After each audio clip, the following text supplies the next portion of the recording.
ایران میں آیت اللہ خامنائی جو رہبر اعلیٰ ہیں ان کی آخری رسومات چل رہی ہیں۔ دوسری طرف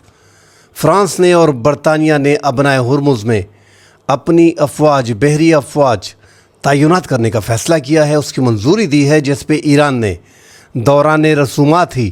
ایک تنبیہ جاری کی ہے۔ اس پہ ناظرین تفصیل سے بات کریں گے۔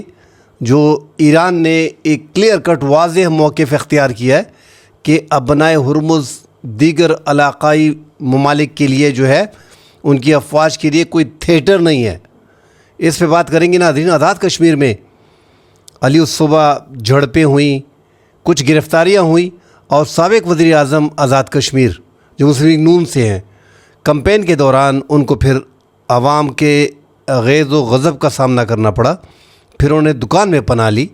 جو کمپین میں اس ٹائم پہ عوام کا ایک غصہ دکھائی دے رہا ہے، اس پہ بات کریں گے ناظرین،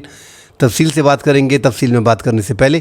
دیکھنے والوں سے گزارش ہے کہ جن دوستوں نے ہمارے چینل کو سبسکرائب نہیں کیا ان سے گزارش ہے کہ اگر ویڈیو پسند آتی ہے تو کائنڈلی ضرور سبسکرائب کیجئے گا، جبکہ جن دوستوں نے چینل کو سبسکرائب کیا ہوا ان سے گزارش ہے لائک ضرور کیجئے گا، اور اپنی قیمتی آراء سے ویڈیو دیکھتے وقت اپنی قیمتی آراء سے کمنٹ سیکشن میں ہمیں ضرور آگاہ کریں۔ ناظرین، ایک طرف رسومات چل رہی ہیں، دوسری طرف ٹرمپ کا بھی ایک بیان آیا تھا کہ ہم نے مہلت دی ہے ایران کو، تو واپس جو ہے یہ حالات ایسے لگ رہے ہیں کہ ان کی لڑائی رکنے والی نہیں ہے۔ آگے بہت سے معاملات ایسے آئیں گے کہ یہ ایسا لگ رہا ہے کہ یہ طویل جائے گا۔ یہ لڑائی جو ایک ابنائے ہرمز میں چھیڑ دی گئی ہے یہ آگے جائے گی۔ امریکہ کسی بھی طور پہ ابنائے ہرمز پہ ایران کا قبضہ نہیں ہونے دے رہا، جبکہ ایران کسی بھی طور پہ انہوں نے اپنے ایٹمی پروگرام پہ بھی، اپنے جوہری پروگرام پہ بھی کمپرومائز کر لیا ہے، مگر وہ آگے جا کے ابنائے ہرمز پہ کمپرومائز نہیں کرنا چاہ رہے اور اس کا باقاعدہ ٹول ٹیکس بھی وصول کریں گے۔ اور باقاعدہ انہوں نے بیجنگ میں جو ایران کے سفیر ہیں ان کا کہنا ہے کہ ہم جو فیس وصول کریں گے اس میں دوست ممالک کو اور چائنا کو اسپیشل ریلیکسیشن اس میں دی جائے گی۔ خیر، فرانس اور برطانیہ نے یہ جو ہفتے کے روز انہوں نے ایک مشترکہ بیان میں، جو برطانوی وزیر اعظم ہے اسٹارمر اور میکرون جو ہیں، جو فرانس کے صدر ہیں، انہوں نے عمان کے ساتھ معاہدے کا اعلان کیا ہے۔ اب عمان کی جو صورتحال ہے، جو ان کے تعلقات ہیں، ان کو بھی دیکھنا پڑے گا۔ عمان ایک طرف مذاکرات کر رہا ہے ایران کے ساتھ، ان کے ساتھ جو ہے ابنائے ہرمز کو آگے کیسے چلانا ہے اس پہ بات چیت چل رہی ہے، اور عمان اس پہ راضی بھی ہے کہ ہم دونوں ممالک اس کو آگے چل کر چلائیں گے۔ 3-4 مواقع پہ ہم نے عمان کو کمپرومائز کرتے دیکھا، ان کا رویہ بدلتے ہوئے بھی دیکھا، اور ایران کے ساتھ واپس امریکی دباؤ کو جھیلنے کے بعد واپس ایران کے پاس آ گئے تھے، مگر یہاں پہ دوبارہ جو ہے وہ فرانس نے اور برطانیہ نے جو ہے وہ اعلان کر دیا ہے، اور جس کے تحت یہ بول رہے ہیں کہ عمان کی حدود کی جو ان کی خود مختاری ہے اس کا خیال رکھا جائے گا اور جہاز رانی کو محفوظ بنایا جائے گا۔ ہم نے یہاں پہ مائنز کو کلیئر کرنا ہے، جو کلیئرنس آپریشن ہوگا اس میں ہماری جنگی جہاز جو ہیں وہ تعینات ہوں گے، اور اس کی ہم نے منظوری دے دی۔ ایران اس پہ اپنا ایک سخت موقف رکھتا ہے، اور ان کے جو ان رسومات کے دوران ہی ایران کے نائب وزیر خارجہ کاظم غریب آبادی نے سخت تنبیہ جاری کی ہے کہ ابنائے ہرمز گزرگاہ بیرونی عناصر کے لیے، بیرونی عناصر اور دیگر ممالک کے لیے طاقت کا اظہار کا میدان نہیں ہے۔ یہ غیر قانونی طاقتوں کے فوجی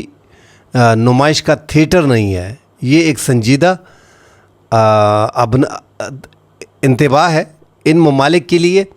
کہ پھر آگے جا کے ان ممالک کے خلاف جو ہے وہ کارروائی کی جائے گی۔ یہ خبرداری جو ہے اب ایران کے نائب وزیر خارجہ نے جو ہے وہ جاری کر دی ہے۔ اب ناظرین، ان میں معاملات آگے جا کے مزید خراب ہوں گے، جیسا کہ ہم سب جانتے ہیں کہ ایران آگے جو ان کے ساتھ بات چیت کی گئی ہے کہ آپ کو 300 ارب ڈالر دیں گے، مجھے اس پہ بھی یقین نہیں آ رہا، جو اس پہ ہم تجزیہ بار بار پیش کرتے ہیں آپ دوستوں کے سامنے کہ 300 ارب ڈالر جو ہیں مختلف ممالک سے، اور امریکہ اس میں مدد کرے گا۔ یہ سوال ہی پیدا نہیں ہوتا کہ ایران کو اپنے پاؤں پہ کھڑا کر کے دنیا کی چوتھی بڑی معیشت کو آگے کر دیا جائے۔ اگر اس ٹائم پہ نتن یاہو کے اور ڈونلڈ ٹرمپ کے تعلقات میں تھوڑی ٹینشن وغیرہ ہے، مگر وہ بھی امریکہ کبھی بھی اسرائیل کو اکیلا نہیں چھوڑ سکتا، وہ ہم سب جانتے ہیں۔ ہر حال میں انہوں نے ان کو سپورٹ کرنا ہے، مگر اس معاملے میں اگر انہوں نے ٹرمپ کو راضی کر کے اس لڑائی میں ایران کے خلاف اپنے ساتھ شامل کر لیا ہے وہ دوسری بات ہے۔ جو باقی صدور تھے، کلنٹن ہو گئے، باراک اوباما ہو گیا، یہ جتنے بھی بش ہو گئے، جتنے بھی ان کے صدور رہے ہیں، جو بائیڈن ہو گیا، ان سب کو انہوں نے اس لڑائی میں گھسیٹنے کی کوشش کی، مگر وہ نہیں مانے۔ پھر بھی اس کے باوجود وہ صدور بھی اسرائیل کے ساتھ کھڑے رہے۔ یہاں اب معاملات ایسے آ رہے ہیں کہ یہاں پہ ایک تو ان کے ساتھ لڑائی میں کودا ہوا ہے ایران کے خلاف، دوسرا جو ہے ان کو پروٹیکٹ بھی کر رہا ہے، مگر اب ان کے اختلافات جو ہیں وہ تھوڑے کھڑے ہو گئے ہیں، کیونکہ امریکہ اب آگے نکلنا چاہ رہا ہے، آگے موو کرنا چاہ رہا ہے۔ ان کو مشکلات ہے اپنی عوام کی جانب سے، اور مڈ ٹرم انتخابات کو لے کے، ان سب کو دیکھتے ہوئے، مشکل حالات کو دیکھتے ہوئے ٹرمپ جو ہے وہ 2-4 بار ہم نے دیکھا کہ ان کے مابین جو ہے، اور باقاعدہ نتنیاہو نے اعلان بھی کیا ہے کہ اب ہم کو کسی اور پہ بھروسہ نہیں کرنا چاہیے، ہمیں اپنے آپ کو دفاعی لحاظ سے مضبوط کرنا پڑے گا، باقاعدہ انہوں نے اپنی قوم کو کہا ہے۔ تو ان کے درمیان خلیج تو ہے، پھر بھی سپورٹ ان کی مکمل طور پہ جاری رہے گی۔ ایران کو $300 ارب دینا، ان کو کھڑا کرنا، ان کے منجمد اثاثے سارے چھوڑ دینا، پابندیاں تو ان پہ ہٹ گئی ہیں، یہ بھی 60 دن میں مجھے نہیں لگتا کہ یہ 60 دن بھی کمپلیٹ کر پائیں گے۔ یہ MOU جو اسلام آباد کا ہے، میرے خیال میں یہ بھی کمپلیٹ نہیں ہو پائے گا۔ ایک کوشش پاکستان نے ضرور کی ہے، ایک اچھی کوشش پاکستان نے کی، مگر آگے جو ممالک ہیں وہ چاہتے نہیں ہیں۔ جب وہ چاہتے نہیں ہیں تو پھر کیسے یہ معاملات سیٹل ہوں گے؟ ابنائے ہرمز کو لے کے انہوں نے ایک فیس مقرر کرنی ہے، کیونکہ ایران سمجھ چکا ہے کہ یہ اپنے ہاتھ میں کرنے سے، فیس سے، ان کا مقصد صرف یہ نہیں ہے کہ وہ فیس کی حصول کے لیے سب کچھ کر رہے ہیں، ان کا مقصد یہاں پہ اپنی حکمرانی قائم کرنی ہے تاکہ یہ ہمارے ہاتھ میں رہے۔ اور اس لڑائی میں انہوں نے ثابت بھی کیا اور دکھایا بھی کہ جو دنیا بھر کو مشکلات آئیں، 60% تیل کوئی چھوٹی بات نہیں ہے پوری دنیا میں، اور پوری دنیا میں 30% گیس کا، اور پھر سارے عرب ممالک کا اشیاء خوردنوش 85-80% جو یورپی ممالک سے، چائنا سے، انڈیا سے، پاکستان سے، سری لنکا سے، سارے ممالک سے جاتا ہے ابنائے ہرمز کے راستے۔ تو یہ بہت اہم ہے ان کے لیے، ان کو اندازہ ہے کہ یہاں سے ہمارے پاس مکمل خود مختاری اس کی ہونی چاہیے۔ اگر یہ ہمارے کنٹرول میں رہتا ہے تو دنیا کا کوئی ملک ہم پہ آگے چڑھائی نہیں کرے گا، اور یہ ہم اپنی نسلوں کے لیے آگے کر رہے ہیں۔ تو ایران بالکل جھک نہیں رہا، اور آگے جا کے میرے خیال میں اب دوبارہ اگر یہ ممالک بیچ میں آ رہے ہیں تو ڈیفینیٹلی نیٹو ممالک بھی بیچ میں سارے آئیں گے، اور آگے زبردستی اگر یہ اس طرح کرتے ہیں اپنا ہرمز میں تو پھر یہ اب مائنس کی بات تو یہ کلیئر کرنے کی بات کر رہے ہیں، پھر یہ 1-1.5 سال تک دنیا بھول جائے کہ یہ ابنائے ہرمز اتنی آسانی سے کھل جائے گا۔ پھر یہ جلد ہی ابنائے ہرمز کو جو ہے ایران بند کر دے گا، اور ایران کسی بھی طور پہ نہیں چاہے گا کہ حالات یہ ہوں۔ اور اگر برطانیہ اور فرانس اور نیٹو ممالک بیچ میں آتے ہیں تو ڈیفینیٹلی ان کے ممالک میں بھی پھر حالات خراب ہوں گے، آگے ان کے لیے بھی مشکلات ہوں گی، اور یہ ممالک میرے خیال میں نہیں چاہیں گے کہ یہ اس لڑائی میں کودیں۔ جتنا انہوں نے اپنے آپ کو سائڈ پہ کیا ہوا ہے، یہ بچے ہوئے ہیں، صرف ٹرمپ کے غضب کا شکار ہے کہ انہوں نے انہیں گھیر لیا، اور نیٹو جو ہے، امریکہ نیٹو سے تقریباً دور ہو گیا ہے۔ ایک خلیج ایران کی اس لڑائی میں ایک بڑا فائدہ یہ بھی ہوا ہے۔ امت مسلمہ کی بات تو ہم کرتے ہیں کہ اس میں یکتانیت آئی ہے، یکجان ہوئے ہیں، مگر ساتھ بھی ایک لمبے عرصے بعد نیٹو کو اور امریکہ کو بھی ایک سائڈ پہ کر دیا ہے، اور ایک دراڑ بھی نتنیاہو اور ٹرمپ کے مابین جو پیدا ہوئی ہے۔ تو یہ سارا کریڈٹ جاتا ہے ایران کو۔ ایران کی اس لڑائی میں یہ بہت سی چیزیں ہم پہ کھل کے سامنے آ گئی ہیں، عرب ممالک بھی سامنے آ گئے ہیں کہ کن کن عرب ممالک میں ان کے اثاثے ہیں، ان کے ایئر بیسز ہیں، اور کس کس سے ایران کو کتنا خطرہ ہے، اور اپنے لیے امریکہ جو ان سے اربوں ڈالر لے رہا ہے اس میں امریکہ ان کی کتنی حفاظت کر پاتا ہے۔ ساتھ ناظرین بات کرتے ہیں اس ٹائم پہ جو کشمیر کے حالات بننے جا رہے ہیں، آزاد کشمیر کے۔ جوائنٹ عوامی ایکشن کمیٹی ہے، صبح وہاں پہ جھڑپ بھی ہوئی سیکیورٹی فورسز کی، اور وہاں پہ جو صبح اذان کے بعد نماز کے ٹائم کے وقت میں جھڑپیں ہوئی ہیں وہاں پہ راولا کوٹ میں، مگر خیر ہوئی ہے، کوئی زخمی نہیں ہوا، کوئی زیادہ کچھ ہوا نہیں ہے۔ اور یہ آگے جا کے جو 5 تاریخ کے لیے کل یہ پلان کر رہے ہیں، اعلانات بھی کیے ہیں، باقاعدہ ان کے عمر نذیر کشمیری نے کہ شوکت نواد میر بھی گرفتار ہوا ہے۔ آگے انہوں نے کہا تھا کہ ہم مظفر آباد کی جانب جائیں گے 5 کو، جانا ان کا بڑا مشکل لگ رہا ہے، اس لیے انہوں نے اعلانات کر دیے کہ پورے کشمیر بھر میں، مظفر آباد میں، میرپور میں، پلندری میں، تمام بڑے شہروں میں جو ہے ممبر میں آپ لوگوں نے جو ہے وہاں پہ احتجاج کرنا ہے، آپ نے مظاہرے کرنے ہیں، آپ لوگوں نے نکلنا ہے، آپ لوگوں نے بتانا۔ کوئی تقاریر بھی ہم نے دیکھی کہ وہ بھی ہوئی، مزید تقاریر جو خواجہ مہران کی طرف سے ہوئی، الیکشن میں حصہ نہیں لینا، الیکشن کیسے ہوگا، الیکشن نہیں ہونے دیں گے، یہ ساری باتیں ہوئی۔ اس سے ہٹ کے ناظرین جو ہم نے دیکھا تھا کہ کشمیر میں جو عوام کا ایک غصہ تو ہے، لوگ ان کے ساتھ تو ہیں، حالات اس لیے اس نہج پہ آ گئے ہیں کہ آج 9 جون سے یہ شروع ہوا ہے اور آج 4 جولائی ہے، اور اب تک ان کا جو ہے یہ مظاہرہ اور یہ دھرنا جو ہے وہ شروع ہے۔ تو عوام کا ایک غصہ بھی ہم نے دیکھا پچھلے دنوں۔ جو مسلم کانفرنس آزاد کشمیر کے صدر تھے وہ بھی ایک ریلی کے لیے جا رہے تھے، صدر شاہ غلام قادر جو صدر ہیں آزاد کشمیر کے، ان کو لوگوں نے گھیر لیا تھا، پھر انہوں نے کہا تھا کہ یہ عوام نہیں تھے اور یہ پیپلز پارٹی کے کارکن تھے۔ مگر آج ہم نے دیکھا کہ آج سابق وزیر اعظم جو مسلم لیگ نون کے ہیں اور راجہ فاروق حیدر، بڑا نام ہے، اپنے حلقے میں اپنے عوام کے غیظ و غضب کا شکار جو ہے وہ ہوئے، اور جو سٹرانگ ہولڈ تھا اس حلقے میں اس کا، وہاں پہ جو ہے ایک دکان میں ان کو پناہ لینی پڑی۔ تو عوام کا ایک غصہ ہے، لوگ جو ہیں جس طرح ہم کہتے ہیں کہ جوائنٹ عوامی ایکشن کمیٹی کے ساتھ لوگ ہیں، ان کے ساتھ کافی تعداد میں لوگ جڑ گئے ہیں، کیونکہ انہوں نے سکسیس سٹوریاں بار بار یہی کہا جا رہا ہے کہ انہوں نے بہت کچھ لے کے دیا ہے۔ جو آزاد کشمیر کی سرکاریں ہیں اور جو پاکستان کی سرکار تھی، ان سے جو غلطیاں ہوئی ہیں اس کا خمیزہ جو ہے وہ آج یہ خود بھگت رہے ہیں۔ انہیں ابھی طریقہ نہیں آ رہا کہ ان کے ساتھ آگے کرنا کیا ہے۔ ویسے خبریں تو آ رہی ہیں سیکیورٹی ذرائع کی طرف سے کہ ان کے لنکس جو ہیں وہ انڈیا کے ساتھ ہیں، ان کے لنکس جو ہیں باقاعدہ ان کی مدد ہو رہی ہے، اور کچھ تو ابھی اور زیادہ جو ہے وہ سیکیورٹی ذرائع سے جو خبریں آ رہی ہیں، جو سینئر صحافیوں نے ملاقات کی ہے، اس میں یہی کہا جا رہا ہے کہ انڈیا آزاد کشمیر کے اندر حالات خراب کرنا چاہ رہا ہے۔ وہ شکست جو 2025 میں انہوں نے 4 گھنٹے کے اندر پاکستان نے ان کی آرمی اور فضائیہ کو چت کیا، اس کا بدلہ، کیونکہ لڑائی کے ذریعے یہ آگے نہیں آ سکتے، تو یہ بدلہ جو ہے وہ اس راستے سے لینا چاہ رہے ہیں۔ مگر کیا ہماری سیکیورٹی فورسز اس ٹائم پہ اس ٹائم پہ ان کو آئیڈیا نہیں تھا، پہلے سے ان کو پتہ نہیں تھا؟ ہماری ایجنسیاں ہوتی اس لیے بڑی تگڑی ایجنسیاں ہیں، ان کو پتہ ہوتا ہے، ہونا تو یہ چاہیے تھا کہ ان پیچھے اگر انڈیا کا ہاتھ ہے تو یہ پہلے ہی ہماری سیکیورٹی فورسز کو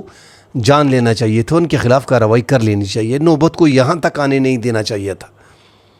اب جو سیکیورٹی فورسز کے ہاتھوں جو پروف کچھ لگے ہیں، اس میں تو یہی کہا جا رہا ہے کہ ان کے جو بعض لیڈران ہیں اور جو شوکت نواز میر جو سربراہ ہیں جوائنٹ عوامی ایکشن کمیٹی کے، انہوں نے کچھ انکشافات کیے ہیں، اس سے ان کو لگ رہا ہے کہ مزید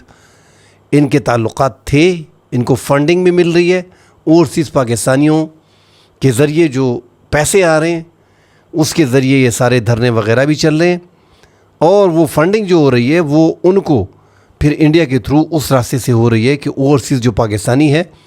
وہ جو پیسے بھیجتے ہیں ان کو پھر ان کے تعلقات انڈیا کے ساتھ ہیں۔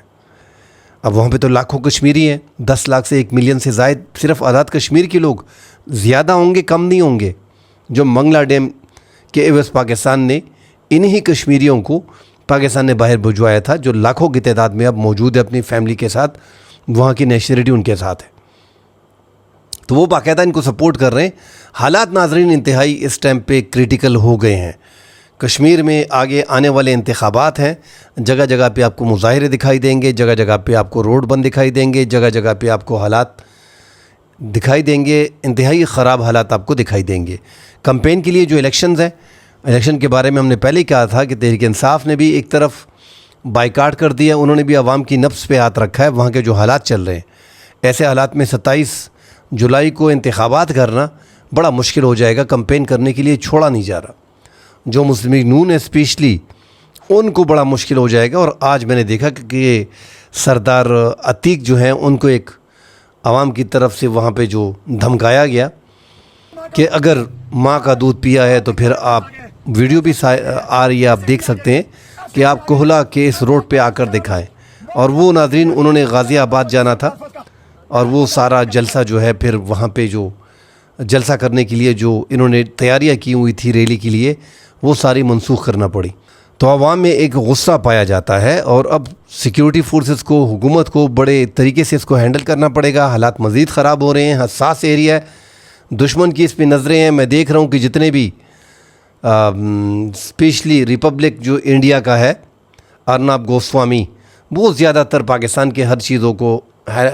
ہائی لائٹ کرنے کی کوشش کرتا ہے۔ اس کو تو دوسرا کوئی کام نہیں ہے، وہ تو ان چیزوں میں لگا ہوا ہے اور لائیو دکھا رہا ہے یہ پوری کوریج۔ یہ جو دھرنا بیٹھا ہوا ہے، تو پاکستان سیکیورٹی فورسز کو بڑی احتیاط کرنی پڑے گی۔ سازش ہو رہی ہے، وہ ہماری سیکیورٹی فورسز کو پتہ ہے۔ جتنی جلدی ہو سکے اس دھرنے کو ختم کرنا پڑے گا، ان سے مذاکرات کریں۔ کوشش تو یہ ہونی چاہیے کہ مذاکرات کے ذریعے کوئی راستہ نکل آئے۔ شوکت نواز میر کو آپ ان سے بات چیت کر سکتے ہیں، آپ کی تحویل میں ہے، طریقے سے ان کو آگے لے کے جا سکتے ہیں، ان کو قائل کر سکتے ہیں۔ اور جو 12 سیٹوں کا ایشو ہے، صرف یہی ایک ایشو جو ہے وہ بچا ہوا ہے، اس پہ بھی بات چیت ہو سکتی ہے۔ اور تو یہ جو لوگ ہیں، 47 لاکھ لوگ ہیں آزاد کشمیر کے، یہ پاکستان کی مٹی کے ساتھ وفادار ہیں، پاکستان کے ساتھ لائل ہیں، پاکستان کے ساتھ کھڑے ہیں۔ مگر یہ جو چند لوگ اس میں ہو سکتے ہیں کہ وہ ان کو ورغلا رہے ہوں، اور جس طریقے سے جوائنٹ ایکشن کمیٹی نے کام کیا اور کشمیر کی حکومتیں، وہاں پہ تو احتساب ہونا چاہیے ان حکومتوں کا، جو ہو نہیں پا رہا۔ اب یہ احتساب کی ڈیمانڈ جو ہے وہ بھی جوائنٹ عوامی ایکشن کمیٹی کر رہی ہے۔ ہر وہ مطالبے جو کشمیری عوام کو پسند ہیں وہ سارے کر رہے ہیں جوائنٹ عوامی ایکشن کمیٹی، اور حکومت ٹس سے مس نہیں ہو رہی ہے۔ انہوں نے ٹکے کا کام نہیں کیا، اربوں روپے ان کو دیے جاتے ہیں جو ڈکار جاتے ہیں۔ یہ جو کرپشن ہو رہی ہے، مین مسئلہ اسی سے کھڑا ہوا ہے، ورنہ یہ لوگ آج اس حد تک آگے نہ آتے۔ اور جوائنٹ عوامی ایکشن کمیٹی میں کچھ لوگ ایسے ہیں جنہوں نے بیانات دیے ہیں، انہوں نے اپنے لیے مشکل کھڑی کر دی ہے۔ اب آٹا ہو گیا، آٹا سستا کرنا، چینی سستا کرنا، بجلی سستا کرنا، تو کیا یہ آٹا، چینی اور بجلی ہے؟ یہ جو آپ نعرے لگا رہے ہو کہ پاکستانی فوج نکل جائے، یہ جو آپ نعرے لگا رہے ہو کہ پاکستانی فوج میں 40,000 جو کشمیری ہیں وہ بغاوت کر دیں، کیا یہ نعرے ہیں عوام کے؟ کیا یہ عوامی نعرے ہیں؟ ان سب چیزوں کو آپ کو دیکھنا پڑے گا کہ عوام کو بھی ورغلایا جا رہا ہے، اور کشمیری بڑے ہوشیار لوگ ہیں، وہ بھی ان نعروں کو دیکھ رہے ہیں۔ وہ اس ٹائم پہ جو انہوں نے جوائنٹ عوامی ایکشن کمیٹی نے جو ان کو لے کے دیا سرکار سے، یار 3 روپے لاسٹ ٹیرف ہے، فرسٹ ٹیرف ہے، 6 روپے ہائیسٹ ٹیرف ہے بجلی کا۔ میں پاکستان کی بات کر رہا ہوں، پاکستان کی عوام جو ہے وہ 60-70 روپے یونٹ ادا کر رہی ہے، پے کر رہی ہے، جو 500-600 یونٹ سے بڑھ جاتا ہے، 700 یونٹ سے، تو پھر وہ 90 روپے تک چلا جاتا ہے۔ تو ان سب چیزوں کو دیکھنا پڑے گا، اور آگے الیکشن بڑے مشکل لگ رہے ہیں کہ یہ الیکشن جو ہے وہ خیر خیریت سے ہو پائیں گے۔ اس میں پہلے بھی میں نے کہا تھا کہ آپ کو لڑائیاں، جھگڑے، یہ سب کچھ آپ کو اس الیکشن میں دیکھنے کو ملے گا۔ اور یہ الیکشن اگر پوسٹ پون کر دی جاتی، تھوڑے پیچھے کر دیے جاتے اور مذاکرات کے ذریعے راستہ نکال لیا جاتا، میرے خیال میں بہتر ہوتا۔ کلیش کی طرف نہیں جانا چاہیے۔ ہزاروں کی تعداد میں خواتین اور بچے بیچ میں موجود ہیں، جو سب سے بڑی بات ہے، جو سیکیورٹی فورسز ہاتھ نہیں ڈال رہے۔ زیادہ تر خواتین اور بچے بیچ میں آگے موجود ہیں جو بیٹھے ہوئے ہیں، تو جانیں بیچ میں قیمتی جا سکتی ہیں۔ 17-18 جانیں سیکیورٹی فورسز سمیت عام لوگوں کی جانیں جو ہیں وہ بیچ میں اب تک چلی گئی ہیں۔ مزید جانیں اگر نقصان ہوتا ہے اس میں، تو کشمیری عوام کا نقصان ہوگا، پاکستان کا نقصان ہوگا۔ اس لیے اس ڈیمیج سے بچنے کے لیے حکومت جو سیکیورٹی فورسز ہیں وہ حد الوسع کوشش کر رہے ہیں۔ مزید خبریں آتی ہیں، ناظرین اس سے بات کریں گے۔ فی الحال کے لیے اجازت دیجیے، اللہ حافظ۔